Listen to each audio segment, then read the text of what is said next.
Hi, thank you for joining us today on the presentation on phase 2 of the Coronavirus Job Retention Scheme.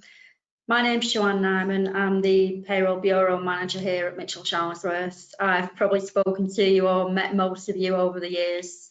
My colleagues Emily and Magdalena will be running through the most common questions asked about the new scheme that is coming in from the 1st of July. So I'm going to hand you over to them now, and hopefully you'll find it really interesting. Emily and Mags. Hi, I'm Magdalena, and the first question we'll go over is, what if an employee was furloughed before the 1st of July? Hi, I'm Emily. I'm going to be answering the questions today.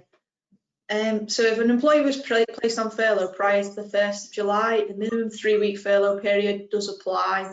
This is regardless of whether the 3-week minimum period ends before or after the 1st of July. And what are the main scheme changes from the 1st of July? The main changes to the scheme after the 1st of July is that employees are now going to be able to work on a flexible basis whilst the company can still claim money from the Coronavirus Job Retention Scheme. Previously, furloughed employees were not allowed to do any work for the period of 3 weeks.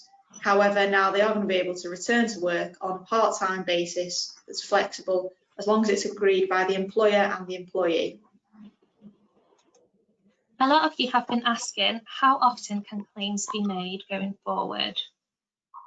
As recommended by HMRC, claims are still best to be made on a monthly basis. There will, however, be exceptions for certain clients with cash flow issues. The new minimum reporting period of 1 week will apply from the 1st of July. More frequent claims will not be accepted, but the reporting period can be longer. Is there a minimum furlough period? Until the 1st of July, the employees must still be furloughed from a minimum of 3 consecutive weeks. However, going forward from the 1st of July, an agreed flexible furlough agreements can last any period of time. The employers need to enter into a flexible furlough agreement more than once, and this can be agreed with the employer and the employee. You can do any sort of shift patterns or multiple days a week or just hours. Can employees returning from parental leave be furloughed? Any employee returning from maternity, paternity, adoption, or parental leave or bereavement leave after the 10th of June can still be furloughed, even if they've not been furloughed previously, unlike other employees who had to have been furloughed for a 3-week period before the 30th of June. Why is the 31st of July so important? The 31st of July is the first deadline for HMRC claims to be made. This is for the Coronavirus Job Retention Scheme 1.0. So any claims from the 1st of March up until the 30th of June must be submitted to HMRC before the 31st of July. Otherwise, you'll not be able to claim them at any point. And what kind of information do we need? We need as much information as possible from you regarding the furloughed staff and the hours they've worked. Send this in alongside your normal payroll information to your payroll clerk, and they'll pass it on to us. We will be providing a template for people to fill out on the website with the information required. It can be downloaded after this webinar, and it'll include things. We'll need the name of each employee, the number of hours they work usually in a week or that they're contracted to work, and the number of hours they've actually worked. From this, then we'll be able to work out the number of hours each person's been furloughed for and calculate how much to claim. When is the Coronavirus Job Retention Scheme ending?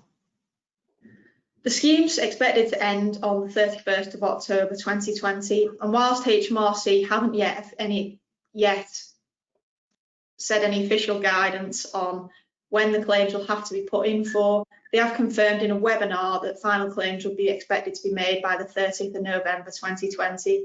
This will give you a month following the end of the scheme to put any claims in. The scheme is changing going forward, however. Where previously you were able to claim back 80% of the gross wage and your employer's national insurance and pension contributions, this is going to be run down by the government in the next few months.